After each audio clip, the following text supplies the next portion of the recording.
What's up, everybody? It's Ryan with West Coast Stamp Company. I am looking at some graded stamps that I sent in to PSE. Want to see what they graded as. Grading is a system that's based on how well a stamp is centered and its soundness. And it could really affect the value of a stamp in either direction. So I am going to look at what I submitted to PSE and take a look to see how they graded. So I am on the PSE website, and I want to check out my latest submission that's been completed.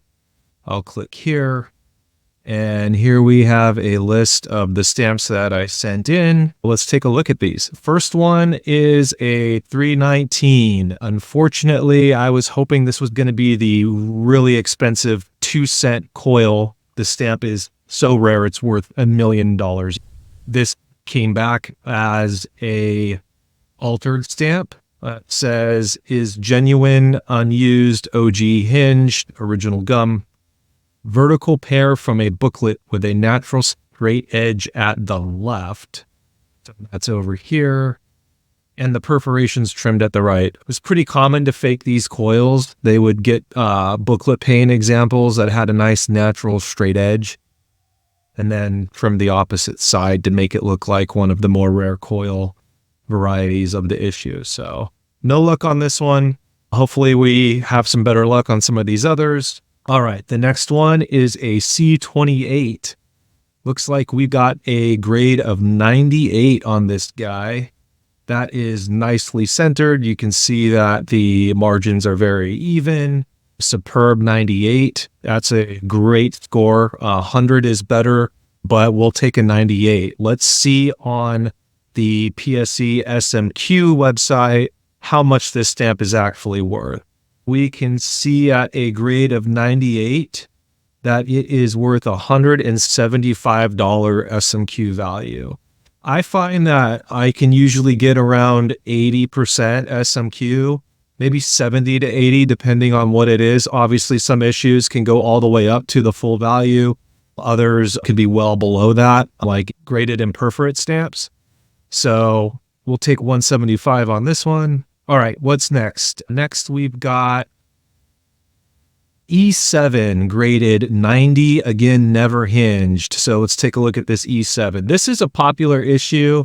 I sell a lot of these in my Facebook group, and they usually sell at a better percentage of catalog value than a lot of the other special delivery stamps for some reason. I think E1 and E2 are a little bit overvalued in Scott's catalog. Here is a grade 90, well-balanced margins on this one, sound and never hinged. Let's take a look at the SMQ value for the E7. Graded 90. Never hinged. Okay, $250 for that one. Not a bad price. All right, next on the list. Let's see. We've got a E8 right after the E7. This one got a 90J. So again, J stands for jumbo. That means that the stamp has larger than normal margins on all sides. In this case, it is extremely fine centered. Let's check the SMQ value for that. E8, 90J, 170. Wow, if this stamp was never hinged, it would be looking at $850. That's quite a multiple step up from the 170. That's amazing. Okay, next on the list, what do we got? We've got E9, so we had 789, and also previously hinged with a grade of 90. Extremely fine on this one. Again, nice well-centered sound stamp in a grade of 90, previously hinged. We're looking at a $275 SMQ value, so that's pretty good on that one. Again, you can look at the very fine, which is more closely related to the Scott catalog value, a grade of 80. And then you can see how that really increases the more centered the stamp is. In this case, going from 180 to 275, from very fine to extremely fine. All right, up next, we've got a E14. All right, this one got a 98 grade on it. That is awesome. Let's see what it looks like here. So this is a pretty common stamp. It's newer in terms of its age. So like 1925, that's going kind of up there on the newer side of the special delivery stamps. So 98 on this one, never hinged, well-centered stamp, almost perfect. Let's check out the SMQ for the E14. Again, this is generally a worthless stamp, but at a grade of 98, it has an SMQ of 125. So that takes pretty much a worthless stamp and makes it worth over $100 just because it's so well centered. I love looking in albums for these more common stamps to find real choice examples of them. All right, what's next on the list? We've got a F1. Uh-oh, this one says ungraded. That's bad. That usually means that there was something wrong with the stamp. It's not sound. So let's take a look. This F1, unfortunately, is reperfed on 3 of the 4 sides, which is crazy. You can see that it looks nice and well centered. That's why I submitted it.